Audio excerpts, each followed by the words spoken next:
नमस्कार। हम रवि कुमार आप सबके आपन भोजपुरी में स्वागत करत बानी।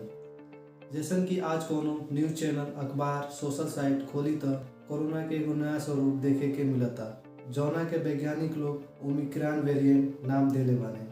अगर क्रम के अनुसार देखल जाओ तो ई कोरोना के 5वां वेरिएंट है। ये वायरस के लेके पूरा संसार के लोग चिंता में बा और होखे भी काहे ना। ई वायरस जितना तेज फैलता सबके सोचे पे मजबूर कर देले बा। जैसन कि आप सबके हम पहले ही बतैनी है कि ए वायरस के नाम ओमिक्रॉन है, लेकिन वैज्ञानिक लोग एक और नाम देले बाने। वैज्ञानिक लोग के अनुसार एकर नाम B.1.529 तनी सुने में अजीब लगा था, लेकिन वैज्ञानिक लोग एक ही नाम देले बा। वायरस के सबसे पहला केस दक्षिण अफ्रीका के बोट्सवाना नामक जगह पे पावल गई है।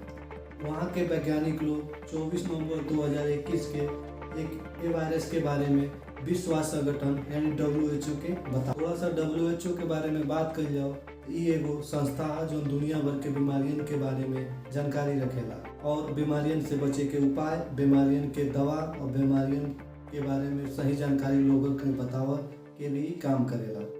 ई वायरस के बारे में अब बात कही जाओ तो ई वायरस दुनिया भर के कई देशन में फैल गई बा। अमेरिका, ब्रिटेन, फ्रांस आदि यूरोपियन देशन में बहुत तेजी फैला था।